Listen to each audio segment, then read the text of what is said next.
unless we're flying electric airplanes or something. But Diamond diesel airplanes and a bunch of other airplanes use the same system that the automotive industry has developed, and it is now being adapted to aviation with the traditional kind of redundancies that aviation brings to the system. But basically, the idea is better safety, better redundancy, and the idea is like less pilot workload, supposedly less to understand, but there is still some stuff that needs to be understood. And so we just thought we'd take this opportunity because people do get confused about this. Even, we get confused about it, and it took us about a year to figure it out. But I just wanted to have a refresher on that, and then, of course, if I get anything wrong, let me know, John. So the engine, built into the back of the engine, the opposite of the power takeoff side of the engine, is the dual alternators of the Rotax 912 engine. They are both built into the same kind of flywheel stator in the engine, and whenever the engine is rotating, alternator A and alternator B are generating AC current, which is going to the two regulators, which are in that little plastic fuse box at the front of the engine. And so this is going to the regulator over here. And there are some confusing, there's some confusing nomenclature because there's lane A and B and then there's alternators A and B, but they shouldn't be confused with each other. They're totally separate. And I'll tell you about that in a minute. So ultimately, whenever the engine is spinning around, we've got AC current going to regulator A and regulator B from the alternators here. And regulator A and regulator B do two very different things. Regulator A is very important because it keeps the entire engine powered with 12-volt supply. So from regulator A, we have power to the dual ECUs. Underneath behind the panel, on the pilot side of the firewall, on the right-hand side, is a box that is the dual ECUs, which are engine control units, just like a car has, except they're dual. And that computer controls the entire engine. It controls the mixture. That's why we've got automatic mixture control. It controls the spark. It controls everything about the engine. And it's dual, unlike a car. And it has two lanes of data, which are known as lane A and lane B. And these lanes of data control all of those systems, the spark, the ignition, everything that I mentioned. So out of regulator A, and I hope I don't get jumble this up so it gets confusing, we have power going to the ECU and to the dual fuel pumps.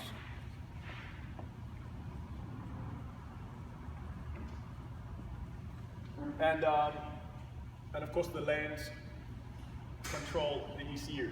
So the engine's spinning around, AC current goes to regulator A, and regulator A powers the ECU, which is both of the lanes of operation and control of the engine, and it powers the fuel pumps. And of course the spark, the engine is over here. I'll draw the engine not to scale here. That's the 4 cylinders of the engine, and that's all the fuel and all the sparks going to that.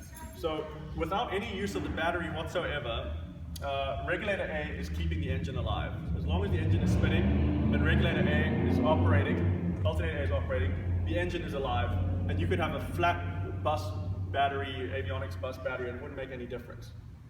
Then over here, we have our battery, which is used for starting and for powering the avionics bus.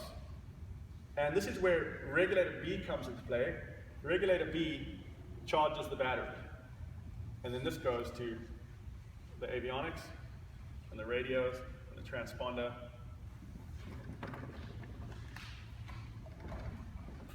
So basically, what we have here is two separate alternators and regulators powering different parts of the system.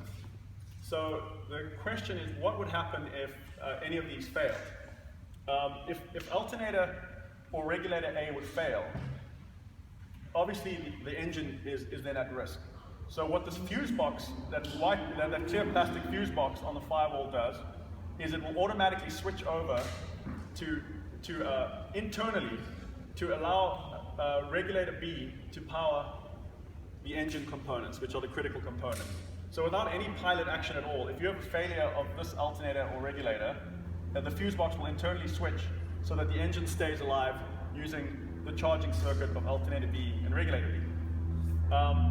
If both of these fail, which would be highly unlikely, like maybe due to an electrical fire or similar, the engine would immediately stop because the fuel pump's got no power, the ECU's got no power.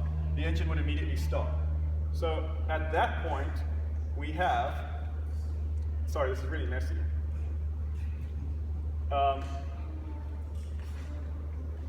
Engine backup. We have the switch in the panel that you can turn on called engine backup. And when you turn, or ECU backup, when you flip that switch, it connects the battery directly to all these critical engine systems.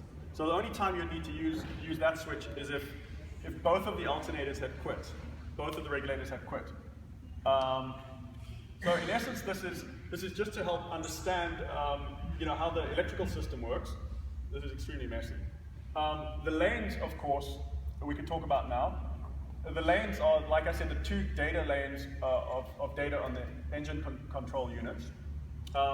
When both of the lanes are on, the engine is in what they call automatic mode, which means this computer is figuring out the best way to run the engine using whatever resources it has.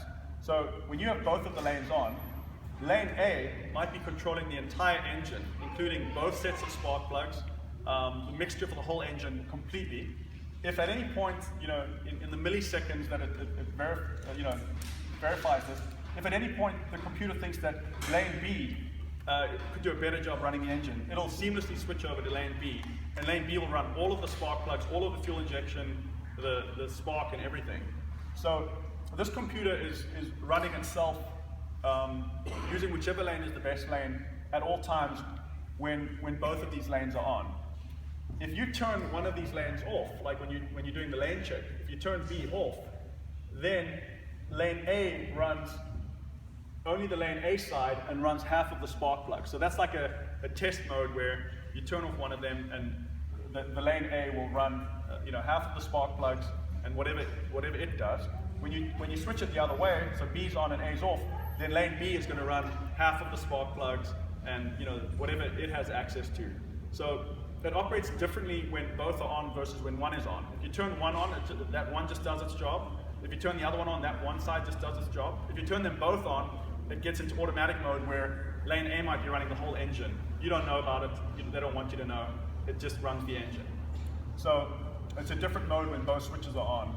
But ultimately, if you turn one off, you're going to turn off one bank of plugs. If you turn the other one off, you're going to turn off the other bank of plugs, just like a traditional magneto.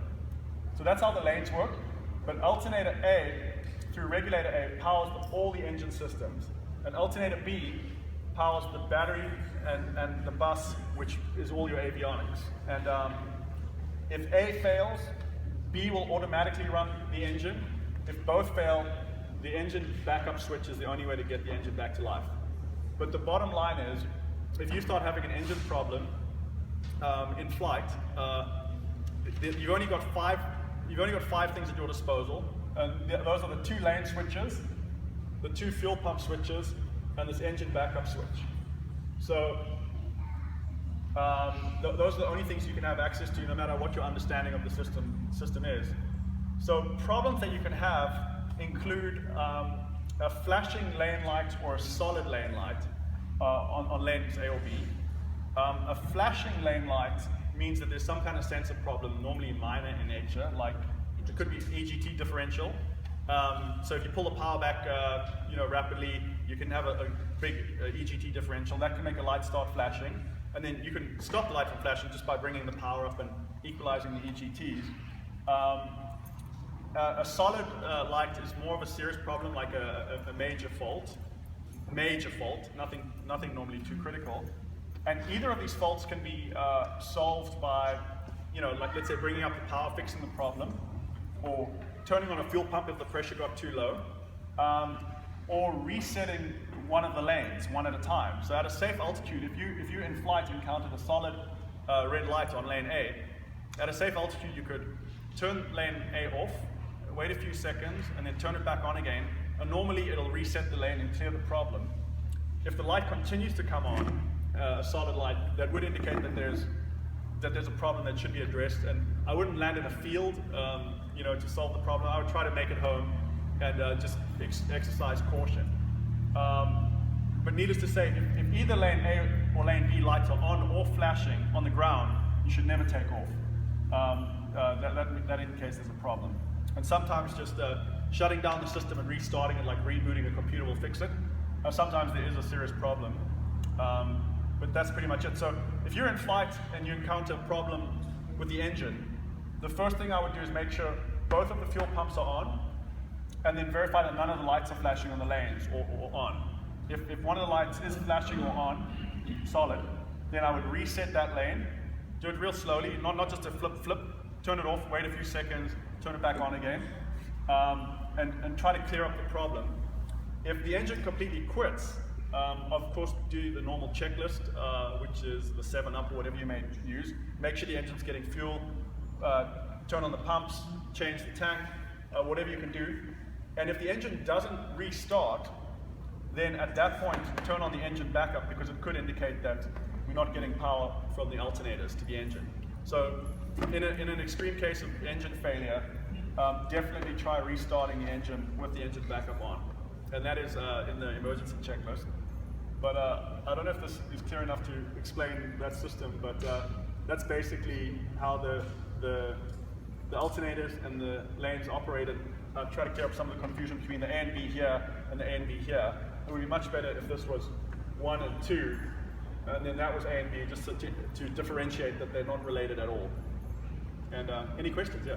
Yeah, now could you run through just a scenario of a completely depleted battery? So the charge is gone, we had a charging problem, hypothetically in a place where you can't land.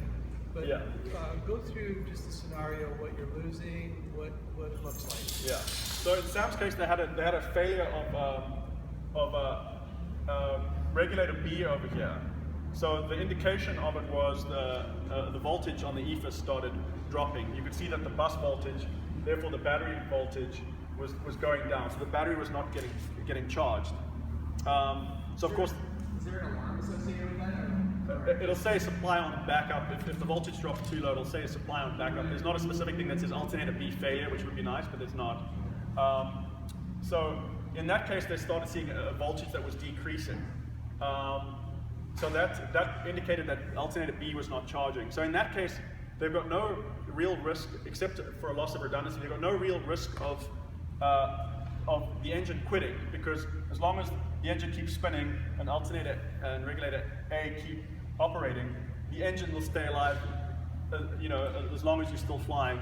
Even after the battery is depleted to nothing, all your avionics have shut down completely, the engine's going to keep operating. So they have lost the redundancy though of, if A goes now, then the engine's dead, and then they've got no battery to run the engine anymore because the battery's depleted. So what they had was no risk of losing the engine, but they did have the loss of redundancy, and at that point an additional failure would have meant engine stoppage. So what to do in a situation like that if the voltage starts going down would be to land at the nearest safe airport and figure out what's going on. But I wouldn't be concerned that the engine was about to stop on me. But that was the indicator there, that the voltage went down, just understanding that B controls the bus, and understanding that the engine actually wouldn't, if A was also depleted, the engine would have stopped at that. If A was not functioning, the engine would have stopped at that point. But then if I dig into that situation and I was far away from a safe place to land, I might shed a lot of load and turn off all the systems that I can to keep this battery in good shape. In case you lose the redundancy of this, if A goes down, then you can flip the switch and the engine will still run off the battery. Whereas if you operate with all your avionics and radios on when alternator B is not charging, the battery is going to be depleted, and then you don't have the option of ever running the engine off the battery if you have another failure. So if I had to fly like another hour to get to a safe landing, then I would turn off everything except essential stuff, which would, in that case, I'd probably turn off everything if I didn't need a transponder, and then get to a safe place. Any other questions? Is it the same situation if you lose alternator A? If you lost alternator A, it would seamlessly switch over to B, and you'd be running the whole engine off alternator B, as well as B would be charging the bus. Okay, so at that point, you would want to start shedding load as well, and that would be indicated, I believe, with some flashing lights up here, but I'm not 100% certain. But essentially, if you start seeing if you start seeing the voltage depleting on the battery, I would shed loads regardless and try to limit what you have operating and find somewhere to land. Not a field, but like a safe landing. Yeah. If you're in a backup, is that a separate battery? Yeah, the EFIS has got a separate battery here that powers the EFISes that's completely separate from the whole system. Yeah. That's only an EFIS. Yeah.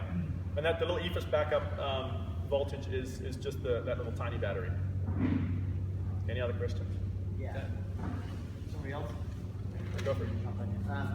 So does the ECU backup supply run both pumps or just one, just the primary? Both of them. Both of them, yeah. Yeah. But you should again, if you're running on that, just run on one. You only need one. Yeah.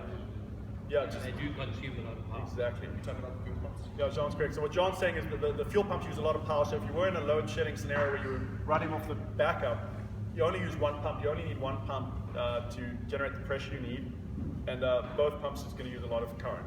That's why we only start up on one pump, because starting up on two pumps during cranking actually there's a big current sink when you start the engine, and if you're using both pumps at the same time, it's a lot of current. So that's why we start up with just one pump going.